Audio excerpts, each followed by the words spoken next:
నమస్తే, నేను కప్పర్ ప్రసాదరావు. సెప్టెంబర్ 17 తెలంగాణ స్వతంత్ర దినోత్సవం. అసలు సెప్టెంబర్ 17ని ఎందుకు తెలంగాణ స్వతంత్ర దినోత్సవంగా జరుపుకోవాలి? ఈ ప్రభుత్వం ఎందుకు జరపట్లేదు? జరపడం కోసం భారతీయ జనతా పార్టీ పోరాటం చేస్తూ ఉంది. ఈ పోరాటం ఎంతవరకు వచ్చింది? అసలు వాళ్ళు ఎందుకోసం పోరాటం చేస్తూ ఉన్నారు?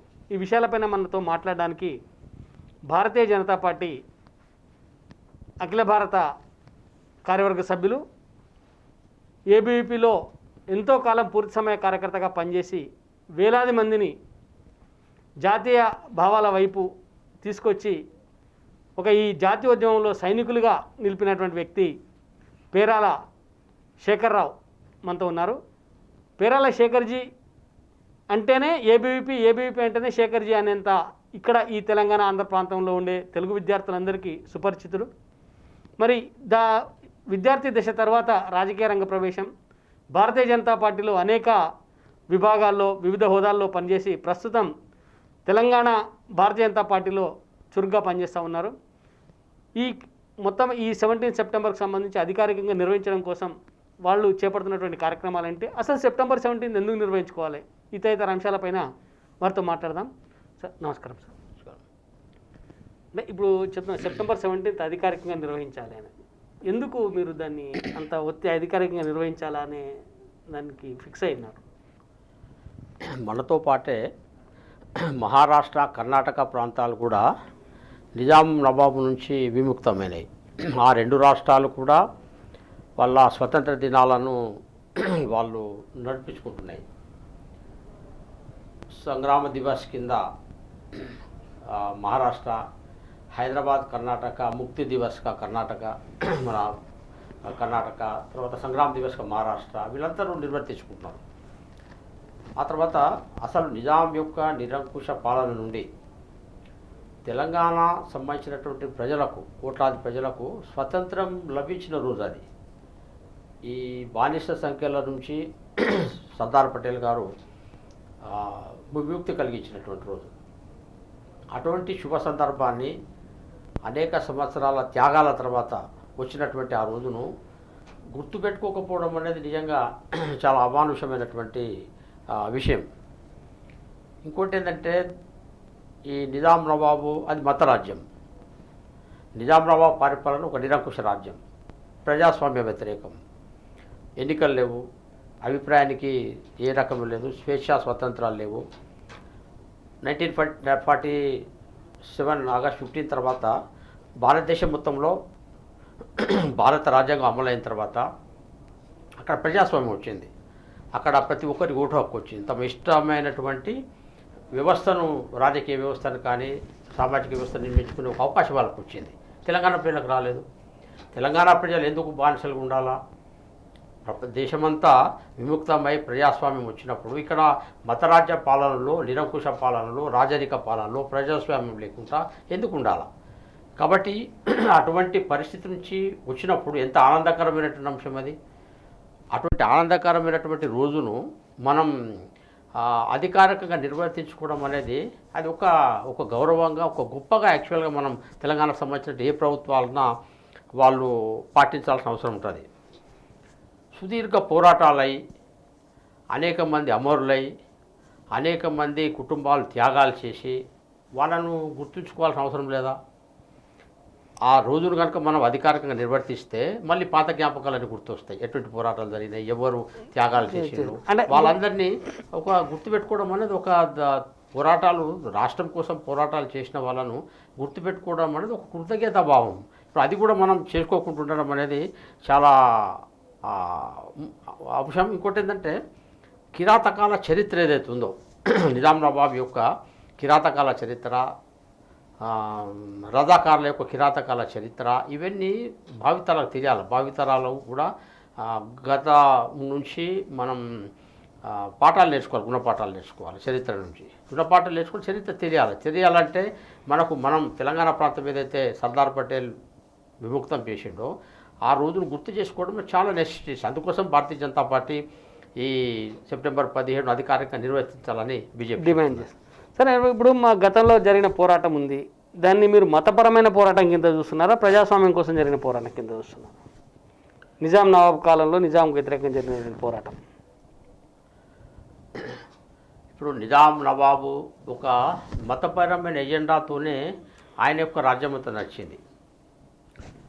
ఎప్పుడో 1724లో ఢిల్లీ మొఘలు పాదషాలు మొట్టమొదటిసారి ఫస్ట్ నిజాం అహ్మద్ షాకు ఇక్కడ ఆయనను రాజుగా ప్రకటించిండు. ఆ తర్వాత దాదాపు 227 సంవత్సరాలు నిజాం సంబంధించిన వంశం మన ప్రాంతాన్ని పరిపాలించింది.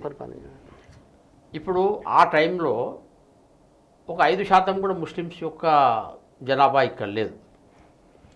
5% లేని ముస్లిం సమాజం నుంచి వాళ్ళు ఢిల్లీలో మా యొక్క రాజ్యం ఉంది కాబట్టి ఇక్కడ ఒక ఆయనను నియమించి ఆయన ఎట్లా చెప్తే అట్లా వినాలన్నటువంటి ఈ రాజరిక వ్యవస్థ ఏదైతుందో దాన్ని ఏ ప్రజలు కూడా దాన్ని యాక్సెప్ట్ చేయరు.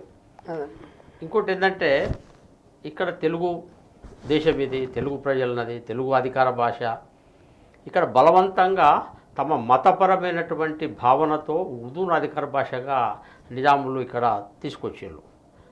విద్యలో, ఎడ్యుకేషన్లో ఉస్మానియా యూనివర్సిటీ మన దగ్గర ప్రారంభమైనప్పుడు ఉస్మానియా యూనివర్సిటీ మొత్తం అధికార భాష, అక్కడ అఫీషియల్ లాంగ్వేజ్ పుస్తకాలు అన్నీ ఉర్దూ భాషలోనే ఉండే. ఆ తర్వాత న్యాయస్థానాలలో ఉర్దూ భాషే, ఎడ్యుకేషన్లో ఉర్దూ భాషే, గవర్నమెంట్ అడ్మినిస్ట్రేషన్ సంబంధించిన ఉత్తరాలను ఉర్దూ భాషే. అసలు ఒక 5% ముస్లిం లేనప్పుడు, అతి తక్కువ మంది ఉర్దూ మాట్లాడుతున్నప్పుడు, అతి ఎక్కువ మంది తెలుగు మాట్లాడుతున్నప్పుడు ఈ రకమైనటువంటి తమ మతపరమైనటువంటి లాంగ్వేజ్ను మిగతా వాళ్ళందరి రుద్దడం అనేది అవుతుందో ఇది మతరాజ్య స్థాపనే. ఇది కూడా మనం గుర్తుపెట్టుకోవాల్సిన అవసరం ఉంది. ఆ తర్వాత దాదాపు 565 సంస్థానాలు విలీనమైనాయి. మిగతా వాళ్ళు ఎందుకు విలీనమైనలు? ఈయనొక్కడు ఎందుకు విలీనం కాలేదు?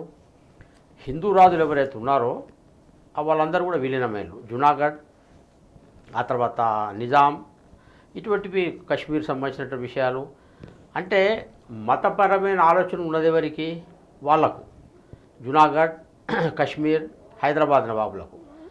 ఎందుకు వాళ్ళు ఇండియన్ యూనియన్లో 565 సంస్థానాలు విలీనమైనప్పుడు ఈ 3 సంస్థానాలు ఎందుకు పెండింగ్ పెట్టినాయి? మేము ముస్లిమ్స్లము అనే భావన వాళ్ళకు ఉంది. అయితే అక్కడ ముస్లిమ్స్ ఎంతమంది ఉన్నారు? మైనారిటీ ఉన్నారు. ఒక 5% కూడా లేరు 1947లో. కాబట్టి మత సంబంధించినటువంటి వాదం ఏదైతే ఉందో, మత భావన ఏదైతుందో, మత మౌఢ్యం ఏదైతుందో, మత సామ్రాజ్యవాదం ఏదైతుందో, మా మతమే సామ్రాజ్య నేలాలా, మా మతం వాళ్ళే రాజులు ఉండాలా అన్నటువంటి జబర్దస్త్ ఏదైతుందో అది వాళ్ళకు ఉన్నది. కాబట్టి తప్పకుండా మత రాజ్యాలు వాళ్ళు ఏర్పరిచి మత మౌఢ్యంతో వాళ్ళు వ్యవహరించినప్పుడు మిగతా మెజారిటీ ప్రజలు కూడా సహజంగా దీనికి వ్యతిరేకంగా పోరాడతారు. కాబట్టి దేశమంతా త్రివర్ణ పతాకాలు ఎగురుతున్నప్పుడు ఇస్లామిక్ రాజ్యం కింద మేము ఉంటాము, ఇస్లామిక్ సంబంధించినటువంటి పచ్చ జెండా మాత్రమే మాకు ఎగురుతుందని చెప్పి ఇక్కడ ప్రజలు ఎవరు సమంత చెప్పలే. సహజంగా ప్రజలు తిరుగుబాటు చేసినారు. ప్రజలు తిరుగుబాటు చేసినప్పుడు భారత ప్రభుత్వం ఆటోమేటిక్గా ఇన్వాల్వ్ కావాల్సి వచ్చింది. కాబట్టి మతరాజ్యం అనేది వాళ్ళ ద్వారా వచ్చింది. ఆ మతరాజ్యానికి వ్యతిరేకంగా మనం తీసుకున్నాం. ఇంకోటి ఏంటంటే మతరాజ్యంగా పాకిస్తాన్ ప్రకటించుకున్నది. నిజాం నవాబ్ ఏమన్నాడు? మేము స్వతంత్రంగా మేము పాకిస్తాన్లో కలిసిపోతాం ఒకసారి అన్నాడు. కాసిం రజ్వీ ఏమన్నాడు? మేము ఇస్లామిక్ స్టేట్ ఆఫ్ హైదరాబాద్ కింద నేను ఇస్లామిక్ రాజ్యాన్ని పరిపాలిస్తా అన్నాడు. మతరాజ్యం మతం యొక్క భావనలు తీసుకొచ్చింది ఎవరు? ఆ తర్వాత తన యొక్క ఇస్లామిక్ సైన్యంలో రజాకార్లలో హైయెస్ట్ మెజారిటీ సంబంధించిన ప్రజలను ముస్లిమ్స్ని ఆయన తీసుకున్నాడు, రిక్రూట్ చేసుకున్నాడు. ఒకనొక సమయంలో 2 లక్షల మంది సైన్యాన్ని తయారు చేసి మెజారిటీ ముస్లింలతో మొత్తం నేను అన్ని రకాలుగా కూడా నేను మా ఇస్లామిక్ స్టేట్ని ఇక్కడ తీసుకొస్తాను. ఇది ఎవరికి యాక్సెప్టెడ్ కాదు. బికాజ్ ఇక్కడ 95% 98% ఇక్కడ హిందువులకు సంబంధించినటువంటి న్యాచురల్గా ఆ ఫీలింగ్ అట్లా. కాబట్టి వాళ్ళు మతరాజ్యాన్ని తీసుకొస్తామన్నటువంటి భావనలో ఉన్నారు కాబట్టి పోరాటం జరిగింది సహజంగా. అంటే ఇది మత రాజ్యం మీద పోరాటం కానీ మతపరమైన పోరాటం కాదు. ఇప్పుడు ఇండియా ఏమైంది? ఆ తర్వాత ఇండియా అనేది సెక్యులర్ కంట్రీ కింద డిక్లేర్ అయింది. పాకిస్తాన్ అనేది ఇస్లామిక్ కంట్రీ కింద డిక్లేర్ అయింది. మతం అనేది ఎవరు తీసుకొచ్చారు? మతరాజ్యాన్ని ఎవరు తీసుకొచ్చారు? కాబట్టి మతరాజ్య వ్యవస్థకు వ్యతిరేకంగా ఇండియన్ యూనియన్ అనేది భారతదేశ ప్రభుత్వం అనేది భారత సైనిక చర్య అనేది జరిగింది. భారతదేశం ఎప్పుడు మతరాజ్యం కింద ప్రకటించుకో సార్. మరి ఇంత చరిత్ర ఉంది, ఈ చరిత్ర అంతా కూడా ఇప్పుడు ఎందుకని చెప్పి ఇది మరుగున పడిపోతుంది? ఈ చరిత్ర ఎందుకు చెరిపే చూస్తున్నారు? ఇప్పుడు ప్రభుత్వం ఈ చరిత్రను ప్రజలకు కానీ విద్యార్థులకు కానీ ఎందుకు చెప్పడం లేదు? ఇప్పుడు సూడో సెక్యులరిజం విధానాలు, ఆ తర్వాత ఓట్ బ్యాంక్ పాలిటిక్స్ మొదటి నుంచి మన దేశంలో డామినేట్ చేస్తూ వచ్చినాయి. ఇప్పుడు 1947లో ఉద్యమంలో కూడా భారత్ మాతాకి జై అంటే ముస్లిమ్స్ అనకపోయేటోళ్ళు. ఇది బిఫోర్ ఇండిపెండెన్స్ కూడా, బిఫోర్ ఇండిపెండెన్స్ కూడా కాంగ్రెస్ మహాసభలలో కూడా వందే మాత్రం పాడమంటే మేము పాడం, మేము లేచి నిల్చోం.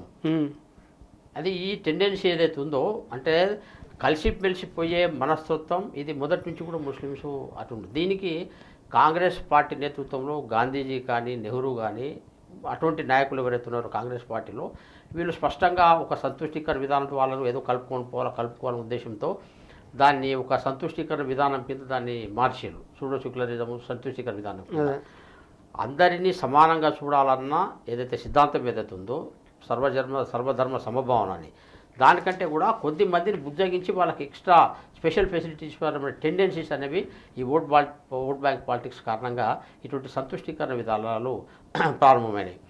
అదే ఈరోజు చరిత్రను అంటే ఇప్పుడు నిజాం నవాబు మత రాజ్య స్థాపకు దానికి వ్యతిరేకంగా మిగతా వాళ్ళు సక్సెస్ అయినలు ఇవన్నీ కానీ వస్తే ముస్లింలకు ఎట్లా కోపం వస్తుందో, ముస్లింలు ఎక్కడ బాధపడతారో, ఓవైసీ ఎక్కడ బాధపడతాడో, ఎంఐఎంతో సపోర్ట్తో అధికారంలో లాంగ్ టర్మ్ నేను లేకుంటే నా కుటుంబం లాంగ్ టర్మ్ ఉండాలంటే ఇది ఎంఐఎం అవసరం కాబట్టి వాళ్ళ కోపం రాకుండా చూసుకోవడం ఎట్లా, ఇవన్నీ కూడా హైదరాబాద్ సంబంధించినటువంటి కార్పొరేషన్ మన చేతిలో ఉండాలంటే ఎంఐఎం సపోర్ట్ చాలా అవసరం. కేవలం అంటే దీనికి ఇది ట్రెండింగ్. అందుకోసమే ఈ చరిత్రను రాకుండా వాళ్ళు ప్రయత్నం చేస్తారు. తెలంగాణ అని అరిచే కేసీఆర్ తెలంగాణ సంబంధించినటువంటి విమోచన సంబంధించిన ఒక ముఖ్యమైన చరిత్రాత్మకమైన అంశాన్ని ఆయన ఒక్క పైసా వాల్యూ ఇవ్వకుండా ఆయన బిహేవ్ చేయడం ఏదైతే ఉందో, ఇది ఖచ్చితంగా చరిత్రను చెరిపేసి ఆయన రాజ్యాధికారం కోసము ఇటువంటి బిహేవ్ చేయడం అని చెప్పి నేను భావిస్తున్నాను. అంటే ఇప్పుడు టీఆర్ఎస్ ఎంఐఎం దోస్తాన నడుస్తూ ఉంది రాష్ట్రంలో, వాళ్ళిద్దరూ కలిసి ఒక అంటే దాన్ని ఏమంటారు మన చట్టపట్టాలు వేసుకొని తిరుగుతున్నారు. ఇది ఎందుకోసమని, ఇది ఎందుకు టీఆర్ఎస్ ఎంఐఎం పైన టీఆర్ఎస్ ఆధారపడతా ఉంది? చూడండి, మన దగ్గర ఈ పరిస్థితి కేవలం కేసీఆరే కాదు, ఈ కాశ్మీర్లో ఇటువంటి సిచ్యువేషన్స్ ఉన్నాయి, ఉత్తరప్రదేశ్లో, బీహార్లో, అస్సాంలో చాలా ప్రాంతాల్లో సమాజం కంటే దేశం కంటే అభివృద్ధి కంటే కూడా అధికారమే ముఖ్యమన్నటువంటి టెండెన్సీ ఏదైతే ఉందో, ఇది అనేక ప్లేసెస్ ఉండడమే ఇటువంటి సిచ్యువేషన్స్కు కారణాలైనాయి. నరేంద్ర మోడీ గారు చాలా స్పష్టంగా అన్నారు, సబ్కా సాత్ సబ్కా వికాస్ అని చెప్పి. అందరి కోసం, అందరి వికాసం కోసం మంచి చేయాలి. రాజ్యాంగం ముందు, ప్రభుత్వాల ముందు అందరూ సమానమే. ఆయన ఏ కులమైనా, ఏ మతమైనా, ఆర్థిక స్థితి ఉన్నా అందరి కోసం మనం పనిచేయడం అనేది ఒక బేసిక్గా రాజ్యాంగం ఇచ్చినటువంటి ఒక ప్రిన్సిపల్, రాజ్యాంగం యొక్క స్పిరిట్ అది. అయితే దీంట్లో ఈ టెండెన్సీ మతపరమైన, కులపరమైనటువంటి విభేదాలు సృష్టించి తమ అధికారాన్ని కాపాడు కోసం దగ్గర తీసుకునే టెండెన్సీ ఏదైతే ఉందో, ఇది లాంగ్ టర్మ్లో సమాజానికి ఎంత, దేశానికి ఎంత నష్టం కలిగిస్తుంది అనేది వాళ్ళకి అర్థం కావట్లే. అందుకోసమే ఈ దోస్తానా చేసి దీంట్లోకి వెళ్ళి తమ యొక్క ఫెసిలిటీస్ తీసుకోవడం కోసం ప్రయత్నం చేస్తున్నారు. అయితే రాబోయే కాలంలో దీని వలన ఎంత నష్టాలు వస్తాయి. ఇప్పుడు అటువంటి అపీజ్మెంట్ పాలసీ చేయడం కారణంగా రోహింగ్యాలను తీసుకొచ్చి పెడుతున్నారు వాళ్ళు, ఈయనేం మాట్లాడతలేడు. పాకిస్తాన్ సంబంధించిన అనేక మంది వీసాలు దాని మీద వచ్చి ఇక్కడ పోకుండా ఇక్కడే ఉన్నారు, వాళ్ళ గురించి ఏం మాట్లాడతలేడు. జిహాదీ టెండెన్సీసు, అనేక రకాల తీవ్రవాద కార్యకలాపాలకు హైదరాబాద్ కేంద్రంగా కావడం, నిజామాబాద్ కొన్నిసార్లు కేంద్రంగా కావడం, కామారెడ్డి కేంద్రంగా కావడం, నల్గొండ కేంద్రంగా కావడం, హింస చేయడము, ఒక మూక దాడులు ఇవన్నీ జరుగుతున్నా కానీ చేయకపోవడం నిజంగా చాలా దురదృష్టకరం. ముఖ్యంగా అక్బరుద్దీన్ ఒక స్టైల్, ఓవైసీ స్టైల్. అక్బరుద్దీన్ అంటే ఎప్పుడో రాతియుగం నాటి, రాజరికం నాటి మాటల్ని ఇప్పటికి కూడా ఆయన ఉపన్యాసాల్లో రెచ్చగొడుతుంటాడు. 15 నిమిషాలు వదిలేస్తే మేము 20 కోట్లు కదా, మీరు 100 కోట్లు కదా, ఒక 10 నిమిషాలు పోలీసులు మిలిటరీని పక్క పెట్టేయండి, మేము మాకు ప్రతాపం మీద చూపెడతామనే ఈ మాటలు ఏవైతే టెండెన్సీ ఏవైతున్నాయో అవి ఓవైసీ లాంటి వాళ్ళు ఇచ్చే సహకారం, వాళ్ళతో ఆ సహకారం ఉంది కాబట్టి ఆ ధైర్యంగా ఇటువంటి బిహేవియర్, ఇటువంటి మాటలు మాట్లాడతారు. రాబోయే 25 సంవత్సరాల తర్వాత 30 సంవత్సరాల తర్వాత మన కేసీఆర్ లాంటి వాళ్ళ యొక్క సహకారం రాబోయే కాలంలో ఎంతటి ఘోరమైనటువంటి భవిష్యత్తు చిత్రపటం ఉంటుందో హిందూ సమాజానికి లేకుంటే మిగతా సమాజానికి అది కేసీఆర్కి అర్థం కావట్లేదు. కాబట్టి ఈ దోస్తానా యొక్క ఇంపాక్టు లాంగ్ టర్మ్ ఉంటుంది తప్పకుండా. ఇప్పుడు అస్సాంలో కూడా ఆల్ ఇండియా యునైటెడ్ ముస్లిం లీగ్ ఉంది. వాళ్ళు కూడా 30% అక్కడ ముస్లిమ్స్ ఉంటారు. కాంగ్రెస్ పార్టీ కూడా చాలాసార్లు వాళ్ళతో పాటు కలిసి ఉన్నది. అయినా 30% ముస్లిమ్స్ ఉన్న సొసైటీలో మిగతా 70% రియాక్ట్ అయ్యారు. అన్ని రకాల ట్రైబల్ జాతులు అన్ని రకాల వాళ్ళు రియాక్ట్ అయ్యి అక్కడ బీజేపీ ప్రభుత్వం వచ్చింది. కాబట్టి ఇప్పుడు ఇది కేసీఆర్కు అర్థం కావాల్సిన అంశం. ఇప్పుడు యాక్షన్కు రియాక్షన్ ఉంటుంది. బంతి విసిరి కొడితే మళ్ళీ ఆ బంతి మన మీద వచ్చి పడుతుంది. కాబట్టి ఎంఐ మీద దేశానికి ఎంత నష్టము, రాజకీయాలు ఎంత కష్టము, సమాజానికి ఎంత నష్టం అనేది కేసీఆర్కి అర్థం కావట్లేదు. తప్పకుండా ఆయనకు అర్థం చేయిస్తాం మేము, దాంట్లో ఏ రకమైనటువంటి అనుమానం లేదు. అంటే ఇప్పుడు మనము మొత్తంగా తీసుకుంటే ఇప్పుడు రజాకాలకు సంబంధించిన చరిత్ర, ఇప్పుడు మీరు చెప్పిన పోరాటాలు ఇవంతా తీసుకుని మొత్తం అలా పెద్ద రక్త చరిత్రలాగా రక్తసిక్తమైన పరిస్థితి కనబడుతుంది కదా. అది ఏంటంటారు? అది అంటే ఏ రకమైనటువంటి హింస జరిగింది అప్పుడు? చూడండి, వాళ్ళ చరిత్ర మొత్తం రక్తసిక్తమేనా అసలు? ఇప్పుడు తెలంగాణ సంబంధించినటువంటి పోరాటంలో అనేక సంవత్సరాలుగా ఈ పోరాటాలు సాగినాయి. అన్ని రకాల వర్గాల ప్రజలు, ఎస్సీలు, ఎస్టీలు, బీసీలు, జాతీయవాద భావం ఉన్నటువంటి నిజాం వ్యతిరేకమైనటువంటి ముస్లిమ్సు, వీళ్ళందరూ కూడా వీళ్ళకి వ్యతిరేకంగా పోరాటం చేసిండ్రు. అందరి మీద రజాకారులు కానీ నిజాం నవాబులు కానీ హింస చేసిండ్రు. కొంతమందితో దేశముఖులతో కలిసి, కొద్దిమంది జమీందారులతో కలిసి, కొన్ని ప్లేసెస్లో వాళ్ళ సంబంధించినటువంటి బంధువుల చేతుల్లో మొత్తం అధికారాలను పెట్టి అనేక రకాల అకృత్యాలకు వాళ్ళు ఒక రక్తసిక్తమైనటువంటి చరిత్రకు రజాకారులు కారణమైన విషయాన్ని మనం గుర్తుపెట్టుకోవాలి. ఎందుకు నిజాంకు వ్యతిరేకంగా, రజాకారులకు వ్యతిరేకంగా ప్రజలు పోరాటం చేసిండ్రు, ఆయుధ పోరాటాలు చేసిండ్రు, ప్రజాస్వామిక పోరాటాలు చేసిండ్రు, భారత సైన్యాన్ని ఎందుకు రమ్మన్నారు, ఇవన్నీ కూడా వాళ్ళ యొక్క రక్తసిక్తమైన చరిత్రే అటువంటి వాటికి కారణం అన్న విషయాన్ని గుర్తుపెట్టుకోవాలి. ఇప్పుడు మనకు కొన్ని ప్లేసెస్ ఉన్నాయి. ఇప్పుడు బైరాన్పల్లి, కూటిగల్, మద్దూరు, దూల్మట్ల, పరకాల, ఇటువంటి తెలంగాణలో ఉన్నటువంటి అనేక ప్లేసెస్ ఏవైతే ఉన్నాయో, ఒక దగ్గర 100 మందిని, ఒక దగ్గర 120 మందిని, ఒక 30 మందిని, ఒక దగ్గర 14 మందిని ఇష్టం ఉన్నట్టుగా కుక్కలు కాల్చేట చంపారు. అంటే ప్రజలకు ఏ రకమైనటువంటి స్వేచ్ఛ స్వతంత్రం లేని పరిస్థితి. రైతులు పంటలు పండిన తర్వాత తీర పండి మొత్తం గుమ్మటాల్లో పోసుకునే టైంలో బలవంతంగా ఆ పంటను తీసుకుపోయేటోళ్ళు. అన్నల ముందు చెల్లెలను మానభంగం చేసినటువంటి చరిత్రలే. ఇవన్నీ చూసిన తర్వాత ప్రజలే తిరగబడ్డారు.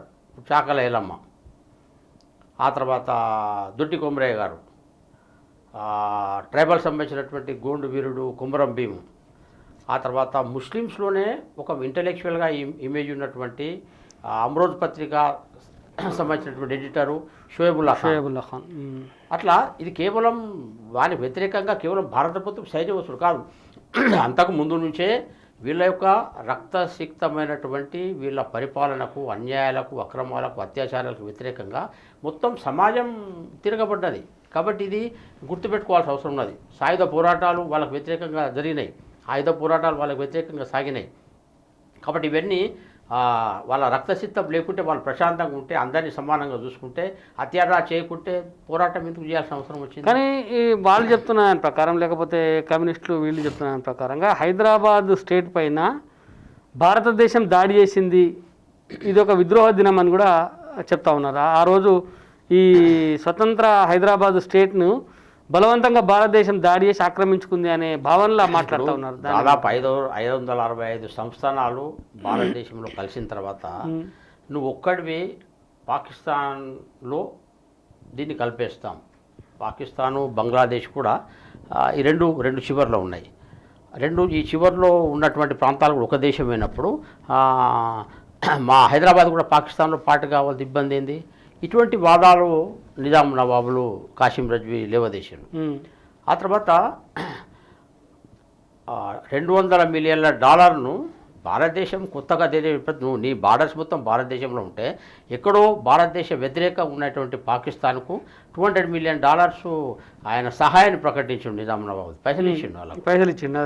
ఆ తర్వాత ఐక్యరాజ్య సమితితో దగ్గరికి వెళ్ళి ఒప్పందాలు కుదుర్చుకొని స్వతంత్ర దేశం కింద మనం ప్రకటించమని చెప్పి రాయబారాల కోసం ట్రై చేసిండు. అప్పుడు ఆల్రెడీ కేఏ మున్షి అని చెప్పి భారత ప్రభుత్వ ఒక ప్రతినిధి ఇక్కడ ఉండే, ఆయనతో డిస్కస్ చేయకపోయేటాడు, ఆయన దగ్గర పోయకపోయేటాడు, ఏ రకమైన సలహాలు తీసుకోకపోయేటాడు, ఆయనను సంస్థానంలో ఆఫీసులో అడుగుపెట్టనీయకపోయేటాడు కేఏ మున్షిని, భారత ప్రభుత్వ ప్రతినిధి. ఇవన్నీ యాంటీ ఇండియన్ యాక్టివిటీస్ చేసినప్పుడు సహజంగా మనకు పక్కలో బల్లెం మాదిరిగా ఒక వ్యక్తి తయారైనప్పుడు అతన్ని అంతమొందించక తప్పదు మనకు. అటువంటి సిచ్యువేషన్స్ అడున్నాయి. ఫ్రాన్సు, పోర్చుగల్, చెకోస్లోవేకియా, ఆస్ట్రేలియా అనేక దేశాలతో తమ సంబంధించినటువంటి కొంత బ్రిటిష్ వాళ్ళతో ఎన్నికటువంటి సంబంధాలు కొన్నిటి ఉపయోగించుకొని అక్కడి నుంచి ఆయుధాలు కొని అక్కడి నుంచి ఆయుధాల రవాణా ఇక్కడికి వచ్చినట్టుగా చూసుకొని భారత ప్రభుత్వానికి వ్యతిరేకంగా పెద్ద సైన్యాన్ని తయారు చేసి ఆయుధ సేకరణ కోసం ట్రై చేసాడు. కాబట్టి ఇటువంటి బిహేవియర్స్ ఏవైతే ఉన్నాయో, ఇంకోటి ఏంటంటే ఇక్కడ ఉన్నటువంటి మెజార్టీ హిందువులను ఊచకొత్త కూస్తామని చెప్పి మన కాశీ రాజు ప్రకటించాడు. 1948లో ఏమన్నారంటే, మా మీద భారత సైన్యం కనుక దాడి చేస్తే, భారతదేశం కనుక హైదరాబాద్ మీద దాడి చేస్తే ఇక్కడ ఉన్నటువంటి హిందువులను మొత్తం ఊచకొత్త కూస్తాం, ఇది మొత్తం ఇస్లామిక్ రాజ్యాంగం మేము చేసేస్తామని చెప్పి ఓపెన్గా కాసిం రజ్వీ ప్రకటనలు చేసిండు. అంటే ఇంతమంది ప్రజల యొక్క ప్రాణ హక్కులు, ధన మాన హక్కులకు సంబంధించినటువంటి ఎప్పుడైతే నువ్వు డిస్టర్బ్ చేస్తుండో ప్రజల యొక్క హక్కుల కోసమైనా తప్పకుండా ఇక్కడ ఇన్వాల్వ్ కావాల్సి వస్తుంది. ఇక్కడ మహిళలను అందరినీ వస్త్రాలు ఊడదీసి, బతుకమ్మ పండుగలు వచ్చినప్పుడు అందరూ బట్టలు ఊడదీసి బరిబాత వాళ్ళను బతుకమ్మలు ఆడమని చెప్పి, పాటలు పాడమని చెప్పి ఎంకరేజ్ చేసినటువంటి పరిస్థితి ఉంది. ఇంతటి అకృత్యాలు ఎప్పుడైతే చేస్తారో ఆటోమేటిక్గా దీనికి వ్యతిరేకంగా భారతదేశం సంబంధించిన ఇప్పుడు ఇక్కడ ఉన్నటువంటి ప్రజలు ఎవరైతే ఉన్నారో, నాన్ ముస్లిమ్స్ ఎవరైతే అందరూ కూడా భారతదేశాన్ని విన్నవించుకున్నారు. ఏంది ఈ పరిస్థితి, మమ్మల్ని రక్షించండి అని చెప్పి, ఈ యొక్క అకృత్యాల నుంచి మమ్మల్ని రక్షించండి అని చెప్పి సహజంగా ఇక్కడ వచ్చినటువంటి పరిస్థితి వచ్చింది. ఇక్కడ ఉన్నటువంటి దాదాపు ఒక 10,000 గ్రామాలు ఆ టైంలో ఉంటే ప్రజల వద్ద ఉన్నట్టు ఎకరము, 2 ఎకరము, 5 ఎకరాలు, 10 ఎకరాలు వాళ్ళకి భూములు ఉంటే వాటన్ని భూములన్నీ లాక్కొని ఆ తర్వాత వాళ్ళకు సంబంధించిన బంధువులకు 100 ఎకరాలు, 2 ఎకరాలు, 1000 ఎకరాలు వాళ్ళ బంధువులకు దారాదత్తం చేసిండు ప్రతి డిస్టిక్స్లో కూడా. ఆ తర్వాత ఆయనతో క్లోజ్గా కప్పం కట్టి డబ్బులు కట్టేటువంటి జమీందారులు ఎవరుతున్నారో వాళ్ళ మొత్తం ప్రజలకు సంబంధించినటువంటి భూములన్నీ వాళ్ళు ఆక్రమించుకొని వాళ్ళ దగ్గర వీళ్ళు వెట్టి చాకరీ చేయాలి. తన సొంత భూములన్నీ ప్రజలు వదులుకొని అక్కడటువంటి జమీందారుల దగ్గర, లేకుంటే ముస్లిం వీళ్ళు ఇచ్చినట్టు వాళ్ళ దగ్గర వీళ్ళు వెట్టి చాకరీ పనిచేయాలి. ఇటువంటి సిచ్యువేషన్ నిర్మాణం చేశాడు. ప్రజలు ఏ రకమైన హక్కు లేకుండా, ఆస్తి హక్కు లేకుండా, భూమి హక్కు లేకుండా, స్వేచ్ఛ స్వతంత్రాలు లేకుండా. కాబట్టి ఈ సిచ్యువేషన్ ఏదైతే ఉందో దీన్ని వచ్చినప్పుడు తప్పకుండా భారతదేశం ఆక్రమించక ఏం చేస్తుంది? ప్రజలు ఇబ్బందులలో ఉన్నప్పుడు, భారత ప్రజలు ఇబ్బందులు ఉన్నప్పుడు ఇదేమన్నా నిజాం నవాబుది శాశ్వతమైందా? రామాయణ మహాభారత కాలం నుంచి 10,000 సంవత్సరాల నుంచి ఇక్కడ రాముని కాలం నుంచి, కృష్ణుడి కాలం నుంచి, విక్రమాదిత్యుడి కాలం నుంచి, గుప్తుల కాలం నుంచి ఇదంతా ఒక దేశం. కేవలం నిజాం నవాబు మధ్యలో వచ్చిండు, మధ్యలో పోయిండు. బట్ ఆటోమేటిక్గా భారతదేశం ఇన్వాల్వ్ కాకుండా ఎందుకు కాదు? ఇది భారతదేశం ఒక హక్కు, ఇది ప్రజలను రక్షించడం అనేది. అంటే ఇప్పుడు September 17ను అధికారికంగా నిర్వహించాలి, తెలంగాణ విమోచన దినంగా ప్రకటించాలని చెప్పి బీజేపీ కొట్లాడుతుంది. ఇంకెంతకాలం చేస్తాం పోరాటం? అంటే మీరు మీ పోరాటాన్ని ప్రభుత్వం గుర్తిస్తున్నట్లేదు కదా. చూడండి, రామ జన్మభూమి కోసం 500 సంవత్సరాలు పోరాటం చేసినాం. స్వతంత్రం వచ్చిన తర్వాత కూడా పోరాటం చేసినాం. చివరికి రామ జన్మభూమికి శంకుస్థాపన జరిగింది. నెహ్రూ కాలం నుంచి కూడా 370 ఆర్టికల్కి వ్యతిరేకంగా వద్దని చెప్పి ఆ రోజే నెహ్రూ క్యాబినెట్లో మంత్రిగా ఉన్నటువంటి శ్యామ్ ప్రసాద్ ముఖర్జీనే ఈ మత సంతుష్టీకరణ మంచిది కాదు, 370 ఆర్టికల్ కాశ్మీర్ ప్రత్యేక హక్కులు, అన్ని రాష్ట్రాలకు ఎట్లా హక్కులు ఉన్నాయో కాశ్మీర్ ఒక రాష్ట్రం అంతే, అవును అట్లా ఇవ్వకూడదని చెప్పి ఆ రోజు చెప్తూ అప్పుడు ఆయనే రాజీనామా చేసి 370 అటువంటి 370 ఆర్టికల్ను కూడా రద్దు చేసి విలీనం చేసినాం. మిగతా అన్ని రాష్ట్రాల మాదిరిగానే అక్కడ కూడా ఉంటాయి. పార్లమెంట్ సంబంధించినటువంటి సార్వభౌమాధికారం అన్ని రాష్ట్రాల మీద, పార్లమెంటులో వచ్చినటువంటి హక్కులు ప్రజలకు ఏవైతే వచ్చో అన్ని హక్కులు కూడా కాశ్మీర్ ప్రజలకు ఉంటేది మనం తీసుకొచ్చినాం. ఇప్పుడు ఇస్లామిక్ సొసైటీలో రిఫార్మ్స్ లేవు. హిందూ సొసైటీలో ఇప్పుడు చైల్డ్ మ్యారేజెస్ ఉన్నాయి, విధవా వివాహాలు ఉన్నాయి, లేకుంటే అంటరాంతరం ఉంది. ఇటువంటి అనేక విషయాల్లో హిందువులలో బ్రహ్మ సమాజము, ఆర్య సమాజము, గాంధీజీ మొదలుకు చాలామంది, అంబేద్కరు, వీళ్ళందరూ కలిసి ఏం చేసిండ్రు, హిందూ సమాజంలో మార్చిండ్రు, డిస్కషన్ పెట్టిండ్రు, పోరాటం చేసిండ్రు, శాంతియుతంగా మాట్లాడి చర్చలు చేసిండ్రు. ఇంటర్నల్గా హిందూ సమాజం రిఫార్మ్స్ వచ్చినాయి. ముస్లిం సమాజంలో అక్కడ రిఫార్మ్స్ రాలే.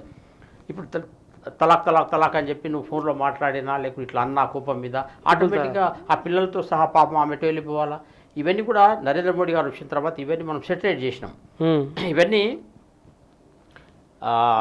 సెప్టెంబర్ 17 తర్వాత వచ్చినటువంటి ఎన్విరాన్మెంట్ ఏదైతే ఉందో ఇవన్నీ కూడా తగ్గాల్సిన అవసరం. పెన్షన్స్ వస్తలేవు. ఉదాహరణకు ఫ్రీడమ్ ఫైటర్స్ పెన్షన్స్ భారతదేశం సంబంధించినటువంటి FFR డివిజన్ ఉంటుంది, అందరికి ఇస్తున్నారు. ఇప్పుడు ఇదే తెలంగాణ కనుక 1947 విముక్తమైంది, ఇక్కడటువంటి ఫ్రీడమ్ ఫైటర్స్ చాలామందికి వచ్చేది. తెలంగాణ విముక్తి పోరాటం కూడా భారతదేశ స్వతంత్ర పోరాటమే, తెలంగాణ పోరాటం కూడా. ఇక్కడ నుంచి ఫ్రీడమ్ ఫైటర్స్కి ఇవ్వాలి. కేసీఆర్ అటువంటి వాళ్ళని గుర్తించట్లేదు, పెన్షన్స్ ఇవ్వట్లేదు, ఫ్రీడమ్ ఫైటర్స్ తెలంగాణ పోరాటం ఫ్రీడమ్ గుర్తించుకోవట్లేదు.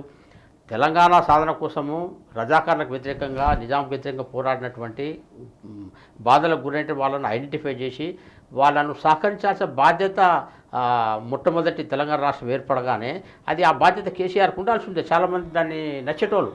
అసలు ఇంత పెద్ద పోరాటానికి ఒక మంచి స్మారకం ఉండాల్సి ఉండే. కనీసం ఒక 100 ఎకరాలతో కనీసం 100 కోట్లతో ఒక అద్భుతమైనటువంటి స్మారకాన్ని మనం తెలంగాణ విమోచన దినం సంబంధించిన పోరాటాన్ని, నిజాం వ్యతిరేక పోరాటాన్ని ఒక ఆడియో విజువల్ కానీ లేకుంటే ఎగ్జిబిషన్స్ కానీ దాంట్లో మనం లిటరేచర్ పబ్లికేషన్స్ కానీ రీసెర్చ్ కానీ ఇవన్నీ చేయాల్సి ఉండే. బీజేపీ వస్తే తప్పకుండా ఇవన్నీ చేస్తుంది. అంటే ఇప్పుడు ఈ భావితరాలకి చరిత్ర అందించే కార్యక్రమం ఏమైనా బీజేపీ చేపడుతుందా? తప్పకుండా. ఇప్పుడు ఇవన్నీ కూడా పాఠ్యాంశాల్లో మేము కనుక అధికారంలోకి వస్తే తప్పకుండా పాఠ్యాంశాల్లో తెలంగాణ చరిత్రను పెడతాం. తెలంగాణలో సంబంధించిన అన్ని పాఠ్యాంశాల్లో తప్పకుండా తెలంగాణ ఫ్రీడమ్ ఫైటర్స్కు పెన్షన్స్ ఇస్తాం. మేము అద్భుతమైనటువంటి స్మారకాన్ని కట్టి తెలంగాణ సంబంధించినటువంటి సాధన పోరాటం సంబంధించిన విషయాలు భవిష్యత్ తరాలకు అందరికీ తెలిసేటట్టుగా దీన్ని మనం తప్పకుండా ముందుకు తీసుకొస్తాం. ఆ తర్వాత తెలంగాణ సంబంధించినటువంటి ఇటువంటి అనేక విషయాలు ఏవైతే ఉన్నాయో దీన్ని చరిత్రకు తప్పకుండా తీసుకెళ్ళాలి. లేకుందంటే ఫ్యూచర్లో కూడా ఇటువంటి మత రాజ్య స్థాపన కోసము ఇప్పుడు ఓవైసీ కూడా ప్రయత్నం చేయొచ్చు. ఇప్పుడు అది తెలిస్తే ఓవైసీ కూడా ప్రయత్నం చేసినప్పుడు ఎట్లా రియాక్ట్ కావాలా, అప్పుడు ప్రజలు ఎట్లా రియాక్ట్ అయ్యారు, అప్పుడు నాయకులు ఎట్లా రియాక్ట్ అయ్యారు అనేది ప్రజలకు అర్థమవుతుంది. ఇది చరిత్ర మనం మర్చిపోయామనుకోండి, ఇంకో 20 ఏళ్ళ తర్వాత రేపు నిజాం ఎట్లయితే వ్యవహరించి రజాకార్ ఆర్మీని చేసి వేరు చేసిండో ఇదే అక్బరుద్దీన్, ఇదే ఓవైసీలు అటువంటి పరిస్థితి తీసుకురావచ్చు. అప్పుడు ఎలా పోరాటం సమాజం చేసి అప్పుడు సక్సెస్ అయిందనే విషయం ఏదైతే ఉందో అది కూడా తెలవాలంటే చరిత్ర కూడా ప్రజలకు తెలియాల్సిన అవసరం ఉన్నది. రాబోయే కాలంలో ఇప్పుడు ఇస్లామిక్ స్టేట్ ISIS పేరు మీద లేకుంటే ఖలీఫా రాజ్యం కావాలని ఇప్పటికి కూడా ప్రపంచంలో చాలా ప్లేసెస్లో ఇటువంటి వాదాలు వినబడుతున్నాయి. ఆ తర్వాత అస్సాం, బెంగాల్ మధ్యలో ఉన్నటువంటి అనేక ముస్లిం డామినేటెడ్ ఏరియాస్ ఏవైతే ఉన్నాయో ముస్లిం మెజారిటీ ప్రాంతాలంతా మాకు సపరేట్ ముస్లిం దేశం కావాలని కూడా అటువంటి వాదాలు అప్పుడప్పుడు వినబడుతున్నాయి. కాబట్టి ఈ దేశంలో మతం ఏదైనా కులం ఏదైనా రాజ్యాంగం ముందు మతానికి కులానికి అతీతమైనటువంటి ఒక స్వేచ్ఛా వ్యవస్థ ఇక్కడ ఉంటుంది అనేది సరైన విధంగా చెప్పాల్సిన, సరైన భాషలో చెప్పాల్సినటువంటి బాధ్యత ప్రభుత్వాలకు ఉంది. కేసీఆర్ దీని విషయంలో తప్పటడుగులు వేస్తున్నాడు. భారత ప్రభుత్వం సరైన విధంగా తీసుకోవాలి. ప్రజలు కూడా దీంట్లో చొరవ తీసుకొని చేయాల్సిన అవసరం ఉన్నది. భారతీయ జనతా పార్టీ అధికారంలోకి వచ్చిన తర్వాత తప్పకుండా ఇవన్నీ మేము తప్పకుండా కరెక్ట్ చేస్తాం. మళ్ళీ భవిష్యత్తులో ఇటువంటి నిజాం కాలం నాటి పరిణామాలు ఏవైతే ఉన్నాయో అటువంటి ఎప్పుడు భవిష్యత్తులో రాకుండా చేయడం అనేది ఒక ఇంపార్టెంట్ రోల్ మేము అది ప్లే చేస్తాం. తప్పకుండా ఈ చరిత్ర భవిష్యత్తులో తెలుసుకోవడం అనేది చాలా అవసరం. ప్రధానంగా సెప్టెంబర్ 17 తెలంగాణ విమోచన దినాన్ని అధికారికంగా నిర్వహించాలనే పోరాటంతో పాటు కేసీఆర్ను గద్దెదించే వరకు బీజేపీ తన పోరాటాన్ని కొనసాగిస్తుంది.